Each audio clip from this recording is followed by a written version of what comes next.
চলুন যাই, আমরা মাচার ভিতরে ঢুকি। দেখুন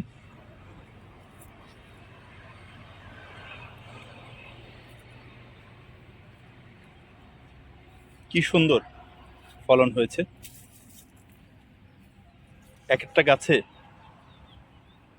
4 থেকে 5 কেজি টমেটো হবে। দু একটা টমেটো পাকতে শুরু করেছে।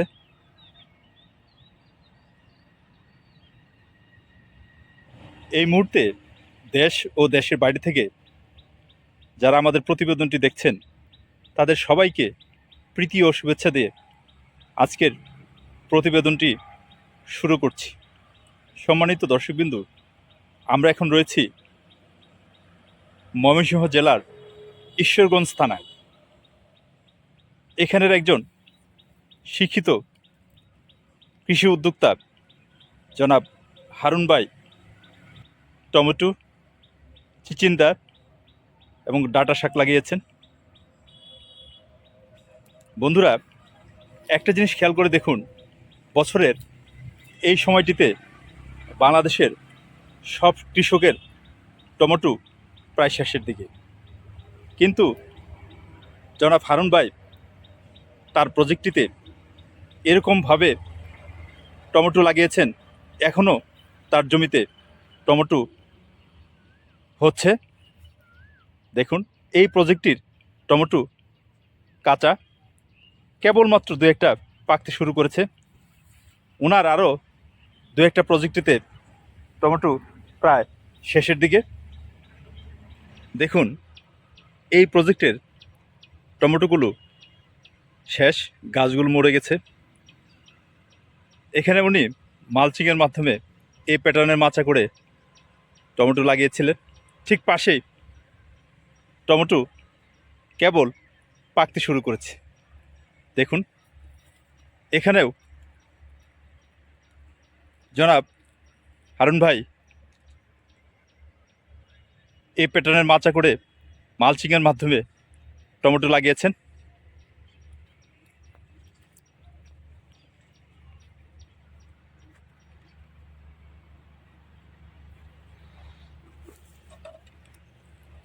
দেখুন, ভালো করে খেয়াল করে দেখুন,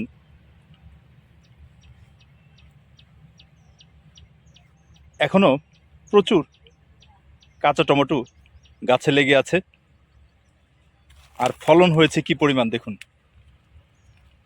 আমার তো মনে হয় এক একটা গাছে 8 থেকে 10 কেজি টমেটো হবে।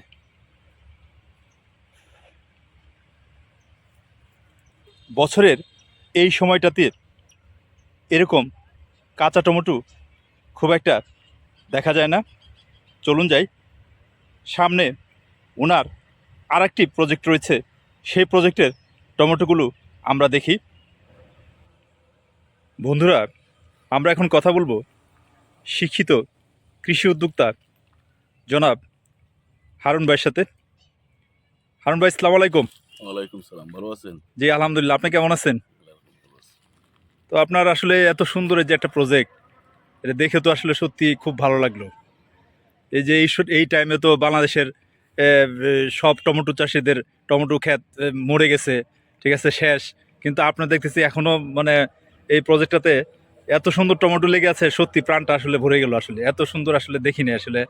আচ্ছা ভাই, এটার রহস্যটা কি, এটা একটু বলেন তো। এটা হচ্ছে আসলে এটা হলো সিজনাল টমেটোই, কিন্তু আমি লাগাইছি একটু আপনার লেট টাইমে একটা সাথী ফসল হিসাবে টমেটোটা আমি লাগাইছি। সাথী ফসল বলতে এখানে আপনি লাগাইছেন চিচিন্তা? চিচিন্তা। আচ্ছা আচ্ছা, উপরে তো দেখতেছি চিচিন্তা। হ্যাঁ, চিচিন্তা। আর চিচিন্তা সাথী পত্র হয়েছে টমেটো। কিন্তু আমার তো দেখে মনে হইতেছে টমেটোটাই ভালো হয়েছে আপনার চিচিন্তার চেয়ে। ওইটাও হবে, এটা উনি পরে লাগাইছি চিচিন্তাটা যাতে এটার ছায়া, এটা ছায়াটা পড়বে, টমেটো গাছগুলো একটু আরামে থাকবে। এটার জন্য। আচ্ছা ভাই, আপনার আরেকটা জিনিস, এই যে আপনার এই যে আপনি তো শুনছি অনেক আগে থেকে এই চাষাবাদটা করে থাকেন আপনার আপনার বিশেষ করে যে উচ্চ মূল্যের যে ফসলগুলা, যেমন টমেটো, ক্যাপসিকাম, শসা, এগুলো চাষ করেন একটু বেশি। এই যে টমেটো চাষ যে করছেন আপনার, এখানে টোটাল কতটুকু জায়গা নিয়ে এখানে চাষাবাদ করছেন? আমার এই জায়গাটা দেড় একর জায়গা। 1.5 একর জায়গা। এই যে টোটাল জায়গাটা কি আপনি মালচিংয়ে লাগাইছেন সব? মালচিং করছি। এই যে মালচিং এর যে ব্যবহারটা, এটা আপনি কবে থেকে মোটামুটি এটার করলেন আপনার? আমি আজ থেকে 4 থেকে 5 বছর আগে থেকে মালচিং ব্যবহার করি, আচ্ছা, নিজে ব্যবহার করেন নিজে ব্যবহার করি। আর অন্য কেউ এটা অন্য কেউ এটা পরামর্শ দেন? পরামর্শ আচ্ছা, মালচিং একজন কৃষক কেন ব্যবহার করবে? মালচিং এর বহুবিধ গুণ আছে, যেমন প্রথমত সারের অপচয় কম হয়, একবার সার দিলে আর পরবর্তীতে আবার সার লাগে না, আগাছা হয় না জমির মধ্যে, পোকামাকড় আক্রমণটা কম হয়। আচ্ছা হারুন ভাই, আপনার এই যে আপনি তো এই আপনার এই বহুদিন ধরে এই কীটনাশক প্লাস আধুনিক যে এই কৃষি পণ্য এটার ব্যবসা করে থাকেন। তো আপনার এই যে মালচিং ব্যবহার করছেন, এই মালচিংগুলার এই প্রাইস কেমন, কোনটার সাইজ কেমন, রুল টুল কেমন, প্রাইস এটা? আমি আসলে 2টা কোম্পানির সাথে ব্যবসা করি মালচিং এর। একটা হচ্ছে আপনি নিজে বেচেন এখানে? আচ্ছা আচ্ছা। একটা হচ্ছে আপনার ইস্পাহানির আছে আমার কাছে, জি। আবার আছে হলো আপনার এগ্রোসলের যেটা নেহা, ইন্ডিয়ান নেহা। ও, এটা কি ইন্ডিয়া থেকে ইনপুট করা হয়? আর স্পাইনটা নিজেরাই তৈরি করে? ইস্পাহানিটা হলো চায়না থেকে আসে। চায়না থেকে আসে। আপনার এই যে টমেটোর যে চাষাবাদটা, এটা তো আপনার জমিটা যখন রেডি করছেন তখন কি একবারে সারটা দিয়ে তারপরে মালচিং বসায় দিচ্ছেন? সব সার একসাথে এই টমেটো চাষে আপনি সাধারণত কোন ধরনের ফার্টিলাইজার ইউজ করছেন? এগুলো তো দেখা গেছে সর্বপ্রথম দিছি হলো আপনার জৈব সার, যেটা গোবর দেওয়ার পরে দিছি TSP, DAP, MOP, zinc, boron, এগুলো ইউজ করছি। ও আচ্ছা আচ্ছা। এটা কি মানে এই এই এই যে এই জৈব সার বলেন, তারপরে এই যে ডিএপি, টিএসপি, এগুলো কি পরিমাণ আছে নাকি অনুযায়ী পরিমাণ মতো দিতে হবে? পরিমাণ সারটা দিয়ে তারপরে কি মালচিং বিছিয়ে দিছে? আচ্ছা আচ্ছা। হারুন ভাই, এই যে টমেটো বলেন, তারপরে আপনার চিচিন্তা লাগাইছেন, ওই পাশে লাগাইছেন দেখলাম আপনার ডাঁটা শাক, খুব সুন্দর হয়েছে। এই যে টমেটোর সাধারণত কি ধরনের রোগ বালাই সাধারণত হয়ে থাকে? এই সময় আপনার সবচেয়ে বড় সমস্যা হলো গাছ উইল্টিং হয় আর কি, প্রচুর। উল্ডিং, উল্ডিং রোগটা আর কি এটা? মানে গাছ হঠাৎ করে মারা যায়। মারা যায়। কিন্তু আপনার দেখতেছি আপনার এই যে প্রজেক্টটাতে একটা গাছও তো এই ধরনের কোনো অসুখ বিসুখ নাই। আছে কিছু গাছ আছে, মানে যে হিট স্ট্রোক, মানে তাপমাত্রা বেশি হওয়াতে হিট স্ট্রোক হয়, হিট স্ট্রোকটা হয় আর কি। তাই না? এই হিট স্ট্রোকের বাঁচা লাগে আমি উপরে কিন্তু চিরিন্দা দিচ্ছি। হ্যাঁ, এই টাইমে তো প্রচুর রোদ্রের তাপ থাকে, এই চিচিন্তার ছায়াটা নিচে এটা পড়বে, নাইলে যার কারণে গাছগুলো কিন্তু খুব সুন্দর আছে। আচ্ছা যদি আমার চিরিন্দা না থাকে তাহলে কিন্তু আরো গাছ মরতো। আচ্ছা আচ্ছা। বন্ধুরা, আমাদের এই প্রতিবেদনগুলো দেখে যারা কৃষিকাজ করতে চাচ্ছেন তাদেরকে আমি বলবো, আপনারা জেনে বুঝে হিসাব করে প্রয়োজন বোধে অভিজ্ঞ কৃষকদের সাথে, খামারিদের সাথে পরামর্শ নিয়ে কৃষিকাজ শুরু করুন। হুটহাট করে কোনো ধরনের ভুলভাল ডিসিশন নেবেন না, কারণ কৃষিকাজ করতে হলে পরিশ্রম করতে হবে, ধৈর্য ধরতে হবে, লাগবে অধ্যবসায়।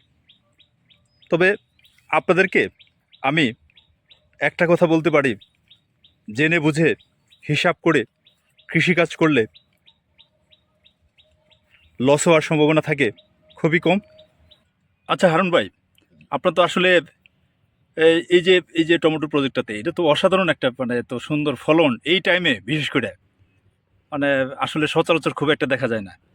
আপনার মনে হচ্ছে যে কৃষির প্রতি একটা ভালোবাসা এবং আন্তরিকতা যথেষ্ট, মানে কৃষি নিয়ে গবেষণা করেন আপনি। আচ্ছা হারুন ভাই, একটা জিনিস, আপনার এই যে এই মালচিং টালচিং বিছে আপনি বিচি লাগাই দিলেন, চারা লাগাইছি। চারা লাগাইছেন আপনি, চারাটা কোথায় তৈরি করছেন?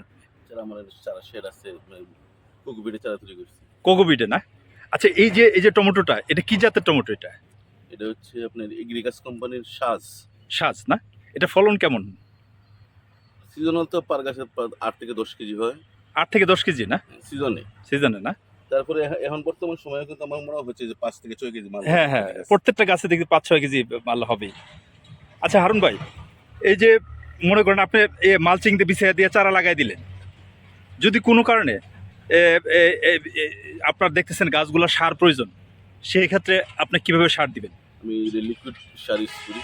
লিকুইড সার কিভাবে স্প্রের মাধ্যমে দেন নাকি ইয়েতে মাধ্যমে দিই? তাই না? সার কি স্প্রের মাধ্যমে দেওয়া যায় না? আচ্ছা আচ্ছা। এনপিকেএস আছে, এটা স্প্রে করি। আমরা তো শুনি তো সার সাধারণত মাটিতে দেয়। গাছে স্প্রে করে সার দিলে এটা সুবিধাটা কি? আমার মালচিং এর মধ্যে তো আপনি সার দেওয়া যাবে না, মালচিং গুদাম করে তো সার দেওয়া যাবে না। আচ্ছা আচ্ছা ওই জায়গায় আপনাকে আপনার স্প্রে করে সার দিতে হবে। স্প্রে করে দিলে তাড়াতাড়ি এটার হ্যাঁ, এটা তাহলে কাজ করবে। তাড়াতাড়ি কাজ করবে। ও আচ্ছা আচ্ছা, এই যে আপনি বললেন যে টমেটো সাধারণত উইল্ডিং এই সেই ক্ষেত্রে আপনার কি ধরনের ট্রিটমেন্ট করতে পারে একজন কৃষক? আসলে উইল্টিং এর ক্ষেত্রে দেখা গেছে অনেক সময় আপনি দেখা গেছে ফিউজেরিয়াম উইল্টিং আছে, জি আর দেখা গেছে স্ট্রোক করে, মানে অনেক সময় যে হিট স্ট্রোক আছে। জি আমরা মূলত আপনি দেখা গেছে এই এইগুলো লাগে আমরা ছত্রাকনাশক হিসাবে কিমিয়া একটা ওষুধ আছে ইমপ্লেক্স কোম্পানির, জি ওইটা ইউজ করি। আবার জি ট্রাইকোডার্মা ইউজ করি, ট্রাইকোডার্মা না? আচ্ছা আচ্ছা, স্প্রে করে দেন। গাছে গোড়ায় স্প্রে করি। ও আচ্ছা গাছে গোড়ায় দিয়ে ট্রাইকোডার্মাটা স্প্রে করা হয়, তাহলে আপনার গাছগুলো মরে কম আর কি। আচ্ছা আচ্ছা আচ্ছা, আপনার এই যে টোটাল প্রজেক্টে আপনি তো শশা চাষ করছেন, শশা কতটুকু জমিতে করছেন? আমার প্রায় ১ একর জায়গা শস্য আছে। শশা চাষ করছেন না? আপনার যে টোটাল প্রজেক্টে তো অনেক ছেলে মেয়ে কাজ করে, আপনার এখানে কয়জন লোক আমার কাজ হলো করে অল টাইম ৭ থেকে ৮ জন লোক কাজ করে। All time? মানে দেখা যাচ্ছে যে আপনি এত বড় একটা প্রজেক্ট করাতে এখানে প্রায় ৭-৮ জন লোকের একটা কর্মসংস্থান হয়েছে।